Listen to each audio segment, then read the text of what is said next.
Everything which is done in an organization should be driven by the goals. All the people you don't want to be the same kind of skills. Their mindset is not enhancing from here how to go there. We have a signature program which is ABCDE of efficiency. Actually promote appreciations which are just full appreciations. But I don't know who is the best fit for that second level. Everybody needs only two things in life, love and respect. When we came into this world also, we needed a hospital setup, we needed a nurse to handle. That is the reason why people sometimes struggle even if they are in the positions. Situations will continuously change because that's how the world is. There's a culture of innovation within an organization. Unless people are appreciated, people cannot perform.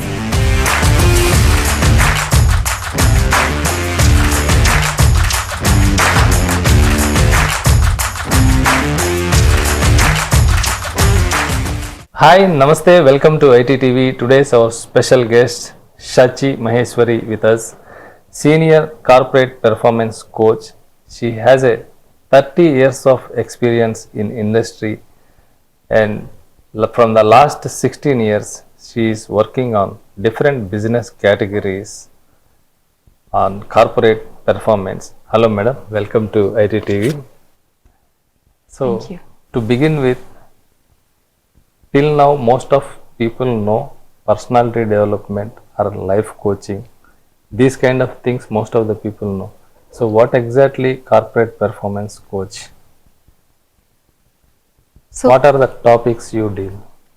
right. So, corporate performance is all about how efficiently you are managing your performances within your professional life.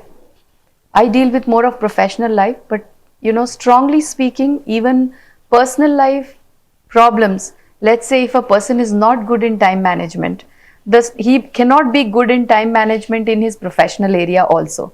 So both these areas are related. So when we talk about performance, performance is including both areas, professionally as well as personally.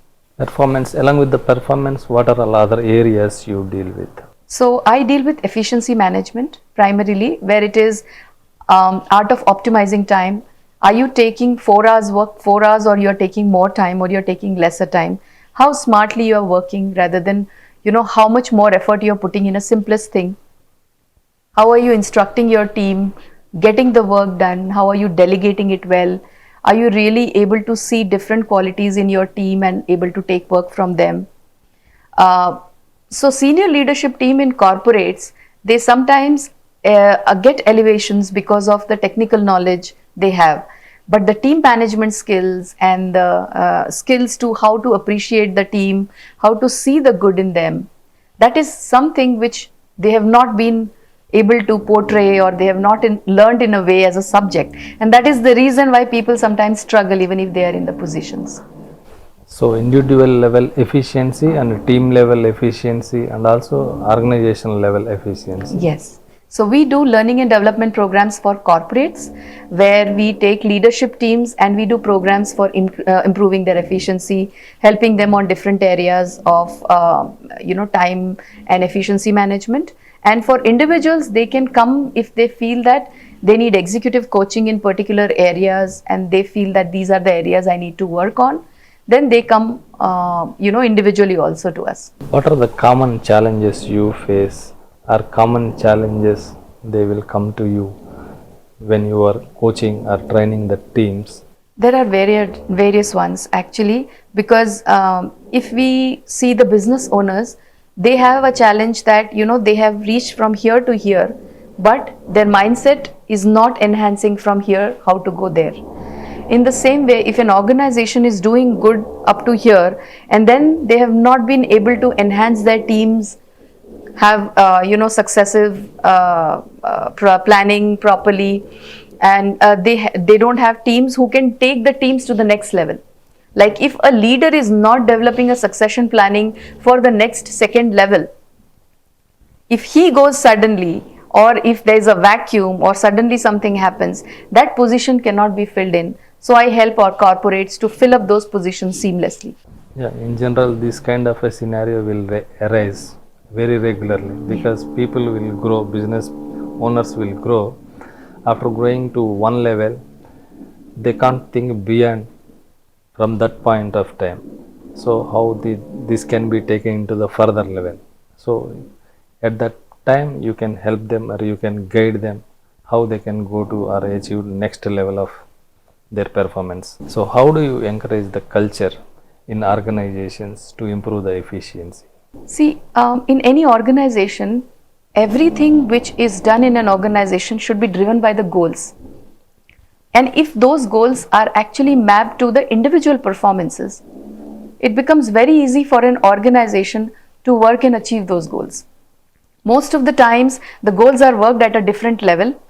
Okay, the work which is given at the lowest level, they don't resonate, they cannot connect their aspirations to how the goals will be achieved. They do not get appreciated well because there is something that is not connecting the goals of the organization to their work. So if that is there, probably a culture of achieving can be inculcated, a culture of efficiency can be inculcated, appreciation can be inculcated, and unless people are appreciated, people cannot perform. See, if in our body also, if we are not appreciating, our cells start eating our own cells. Why do you think these cancers are growing so much? Because we are not appreciating those cells who are working so hard within our body for our self healings as well. Everyone needs appreciation. Correct, 100% correct. But some people will think when we appreciate, they will take the advantage, and that may be another complex situation may arise. This kind of the thought process is also there. How much extent it will be? So no, I actually promote appreciations which are just full appreciations. Appreciations should not be faked. One, you cannot appreciate people and get away when they know that they have not performed to that best level. Other person also knows. Correct, madam. So whenever there is a recognition, definitely everybody will feel happy and try to do something more and get more appreciation. So can you share us some of the tips to improve the team performance, madam? Right. So I think the three things which a leader in a team can do is one, that if he is making any plan or goal, include everyone. Put the task of each person in line and in the process where he is defining that they are all connected with the main goal, so that they feel that they have contributed also to the success of the goal. So proper communication should be there. So communication, inclusivity and diversification is very important, where within a team also, all the people you don't want to be the same kind of skills. You want different skills in different people so that they can fill the gaps which are required for a robust team. So in general, what we think, each and every one task is different. Most of the team leaders will handle the teams individually. So they don't discuss openly with all the team members in general. So how much extent is it right, or what do you suggest for this kind of a scenario? See, communication has been and will always be the most important part on anything. Whether it is conflicts within an organization, within your personal lives, within families, whatever. So if you are communicating exactly how you feel is not the right way of communication always, because the other person has to take it also positively. But if it is known to the other person that okay, the intention of the other person is only objectively discussing what was not up to the mark and this could be always corrected, the same communication can be done in a very respectful way. The same communication can be done with the team members to put them down. And everybody needs only two things in life: love and respect. One of them is not there, people will not value it. Yeah, but most of the time, if anyone responds like this kind of a ideal approach, definitely it will be good. But what the boss always thinks, he is doing intentionally delay, he is doing intentionally wrong, he is not giving proper attention, their conflict arises.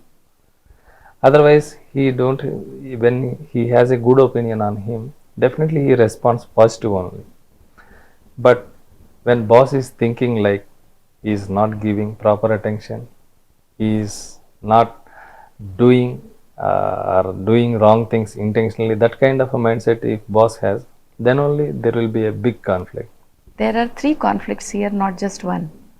One is where the thought process is that there is a bias that this person is like that only, and this is how he will be doing, and he will never change.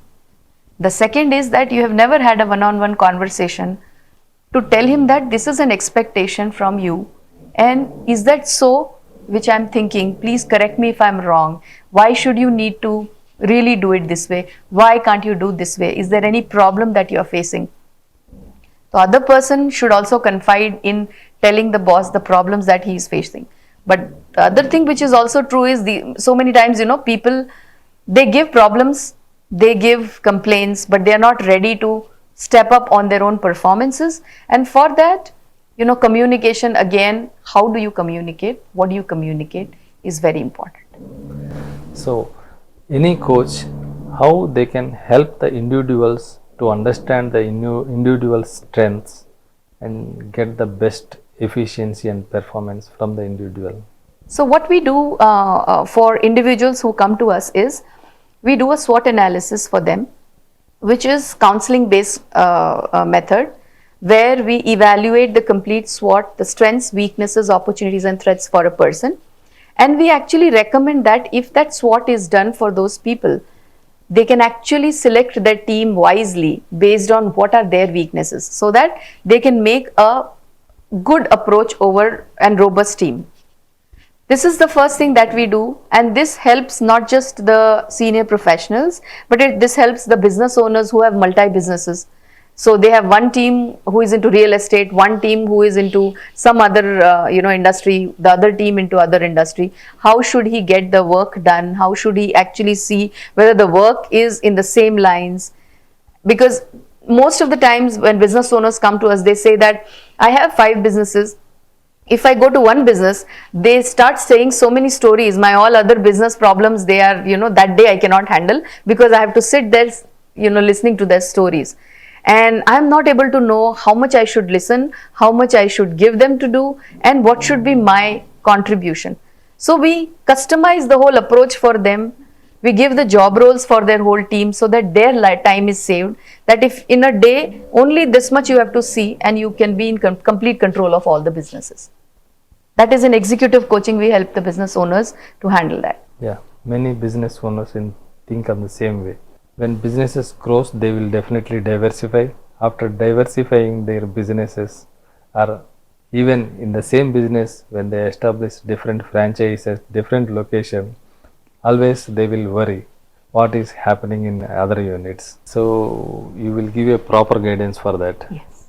They can be comfortable in handling all the units and managing efficiently. We help them to set up processes to, upskill their people, train. So one of the things which is there is, let's say if a person feels that I need a second level for me, so that part of my job can be delegated to that person.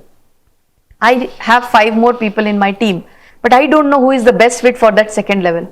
That's where a coach comes into being. So we have a one-on-one conversation with all the 5 people, and then we say, okay, the best fit for this role for you is this person. Then they say if there is a gap in the performance for them, so they say, okay, you mentor them professionally and otherwise, and do a performance coaching. Once they take up the position also, you should be there to handhold on anything that they, so there's a seamless performance. Correct. They will get a proper time when they delegate the role, proper role, when they train and delegate the proper role to the team, they will get a sufficient. So coming to the leadership team, so what kind of qualities and strategies they need to have? So there are a lot of them, cannot be actually put into a very small answer, but I would say that any leadership teams, they should be actually good at handling teams, leaders of the team. They should be good at handling teams. They should be having good decision making abilities. They should be people's person, to listen, include people, get things done. And their communication should be strong, transparent with the team. I think apart from that, it would be required that how justfully they are treating people. so that the work can be done, and how focused they are, and they should be taking the team around that. So if anyone trying to achieve these qualities, they can grow and become into the leadership teams of any organization. Absolutely. So because a lot of time we see that people have been elevated because of their technical knowledge or substantial knowledge in certain area on certain subjects, but they are not very, very equipped in team handling. So team handling is one area where people come to us and they say that this is where I'm having a problem, and if there are some critical and typical employees or team members, then they are facing certain problems. So yeah, wherever there is a team, definitely conflicts arise, as we discussed earlier in this interview. You said there are three kind of conflicts. So when we try to master those, handling those conflicts, that will be one of the key quality. So could you share some of the programs which you did recently? sure. So we did leadership programs for leadership teams with corporates where they were more working on critical thinking capabilities to generate new ideas, creative thinking, then listening skills, delegation skills. So we did programs around that. We have a signature program which is ABCDE of efficiency, where we deal only with the leadership teams in that, because once the leaders are equipped with that knowledge, only then they can really train the teams below. Yeah, they can take that transformation to their organizations. Absolutely, absolutely. So in general, what is the time duration? How many days it requires? So it would depend on what is the need. Our signature programs are typically from 1 day to 5 days also. And it's a full day program, and it could be even divided into the number of hours. Like some of the corporates, they'll say that every month 2 hours we have designated, and that is where they want all the people to come together and be there, interact with the coach and discuss their problems, practical problems. So some of the organizations, they have a list of problems and they want us to address those problems and curate programs around that. And some of them, they pick up certain topics which we already have. So how do you recommend organizations when continuously in changing landscape of the businesses?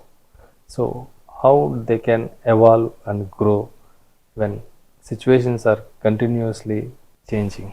Situations will continuously change because that's how the world is. But with the technology, changes are very rapid in nowadays. Yes. But one of the reasons of people or organizations struggling is also because the employees are not retained well. They keep hopping on the jobs. I simply can say that one person who has taken up and in the interview he would say he has done everything on the earth in that subject. Once he comes on board, he is already overcommitted. Now he cannot say that he doesn't know. So within 6 months, he tries to face the pressure where they will say, you already told you know this, and that is the reason we have given this position, and now you're not able to deliver. Then again, he would look for another job. For people who are hopping too many jobs, Right. one thing is that as well say that you don't know and put your energies to learning that skill rather than just seeing that, okay, I'll get a hop, I'll get a hike in the salary. Because of that, they are at such level where they have hopped for 4 or 5 jobs. Can you imagine there's an executive coaching one person where the person has hopped 11 jobs in 6 years. Okay, and the person is saying that I have got 12th opportunity and I want to consult you whether this is the right opportunity for me. So we do a lot of consulting where one-time solutions, decision makings are also part of it. Most of the times he's changed because of the salary hike or because of the pressure. See, salary is a very small thing. People don't change jobs for just salaries. There might be multiple reasons. One, that they cannot cope up with pressure. Second, the boss is not able to handle them, or they are not able to handle boss. Okay, environment wise. Third is salary, definitely. But it cannot be just the salary. Salary is the last thing. I mean, you cannot say that I will pay you so much money and every day morning I will just keep saying something bad to you. People will not stay, even if you are paying them lakhs of rupees. They will say, no, I cannot hear in the morning something which is like this. But misconception is because of the salary he is leaving the job. That kind of a Salary thinking? might be one of the reasons, because if the hikes are not in parity with the market, and if the organizations are not dealing with the employees also well, then the employee looks for another opportunity where at least I should have money if I do not have that kind of respect, and that is why people leave. And coming to the organizations, so how do we, or how do you as a coach try to develop a culture where the teams and individuals and organizations give the best performance? See, every one of us needs to understand that we cannot do anything unilaterally. When we came into this world also, we needed a hospital setup, we needed a nurse to handle. Okay, so how can performances be driven unilaterally? Once people understand that I'm going to need others also for me to perform well, they will respect others, and no two people are same. What are their unique traits? That if we understand and if we start respecting, and if every person does that, there's a culture of innovation within an organization. There's a culture of respecting others for what they are. That inculcates by itself a lot of positivity within an organization. Culture of respecting, and give us some more tips. I think subject knowledge cannot be replaced, because you must be good at your subject, and for that you should be open to learning. When a person is thinking that I have learned what I have learned and this is how I am going to be if I have reached a designation, then somewhere he is setting a wrong example that people will have to choose among him and respect. Okay. If you want organizations to grow, you will want intelligent people, you will also want good teams. And good teams can be built by intelligent people if they really respect them for what knowledge and expertise they all have. Because one person cannot run the show. There has to be a team in support. So each and everyone should be perform. Open to learning and respectful for others in the organization. And there should be a harmony as to if I am in a different department and I need some help, I should not be hesitating in taking help from other people. That if I have asked, oh, he will say, oh, you don't know this much also, that is why I should not go. That particular thought process holds people back. They don't want to take help also. So in any organization, when people joins, when there is a team, if everyone have a professional respect and professional relationship, definitely the situations will be good. If they develop a friendly relationship, automatically going forward conflicts will come.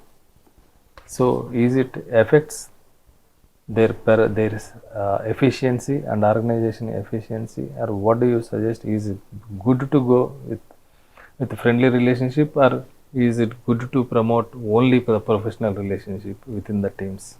This is purely a choice of a person. Say if you are a person who wants to connect with people, okay, whatever work you are doing in your own function, but you are talking to other people in a way that they feel good, and that is again giving you energy to perform better, right? So there is no one rule for this. It depends on how the person is. If somebody is where he is only interested in sitting on the desk and completing, he's not interested to even go to the canteen and eat with other people, he's not interested in coming out on the chai time also and speak to the colleagues. He is the kind of person where he is really not bothered whether he has quick relationships or he has good relationships. So it depends on the person to person, but there is no one rule for that. But there is nothing like you should not have this and you should have this. It depends on if a person is a balanced person and he can have, switch to the personal roles when it's, lunchtime, and then meet the friends and have lunch together. He can come back and he can again seriously contribute to his professional role. So till now we discussed very complex scenarios and situations which will arise in individual level and organization level. Now coming to your programs, along with the executive program, what are all other programs you are offering, and in general how many days and what is the duration required?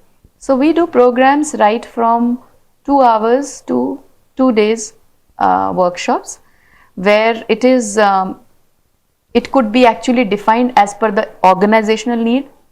We also have contracts where an organization wants to do a group leadership program executive coaching for a couple of senior team leads, and along with that they have some general topics which they want to address the whole team together.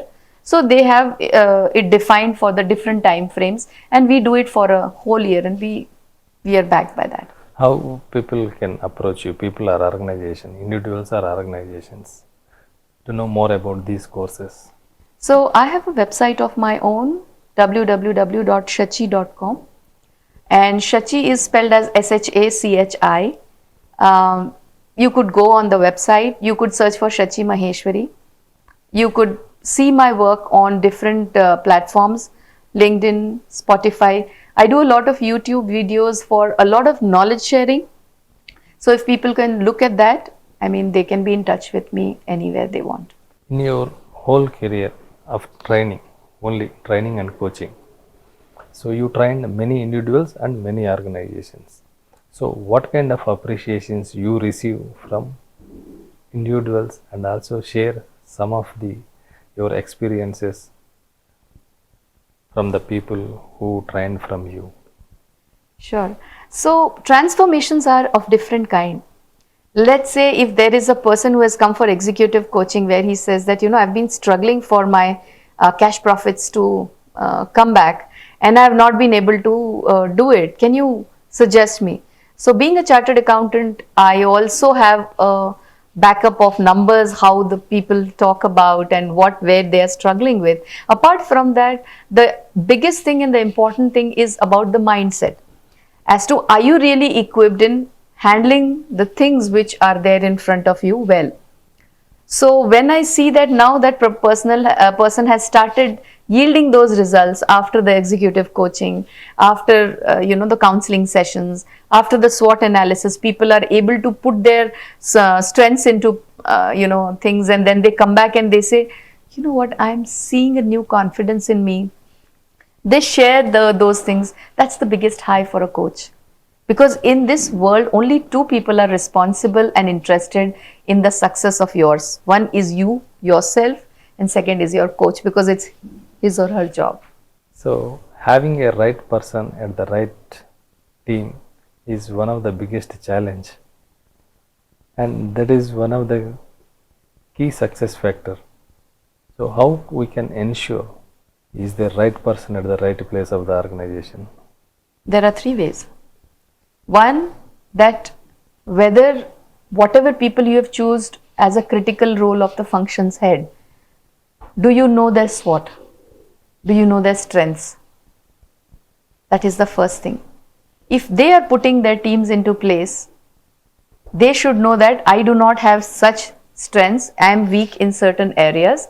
Then they will be able to choose the teams which are strong in those areas where the leader is a little weak. By that you can make great teams. So having a good SWOT analysis is one place to start to build up great teams. Because people understand that, because some people are good at execution, some people are good at strategy, some people are good at troubleshooting, some people are good in report writing. We need all kinds of people. How to utilize those people is in the hands of the team lead. So unless the team lead knows what is his SWOT and what is the SWOT of each individual team member, he would not be able to make a great team. So he should have a self-awareness about his strengths and his weaknesses very clearly, so that he can recruit the complementary skills. Correct. People having the complementary skills. Only then he would respect, and only then there's a gap on the teams can be addressed. So finally, at this point of time, what is your objective, madam? What you are focusing on more? So at this point in time, I keep getting a lot of pores on what are the different problems.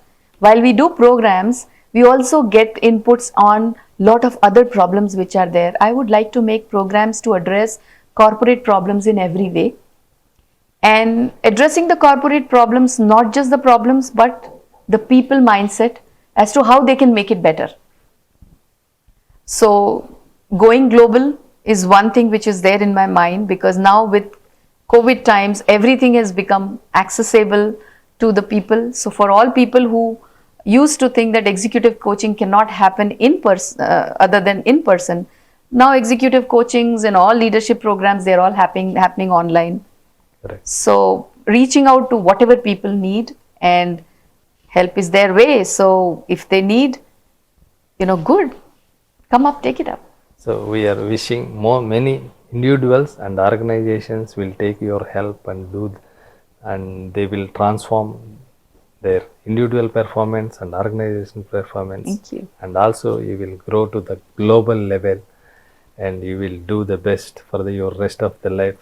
Thank you for coming all to ITTV. Thank you once again. Thank you so much.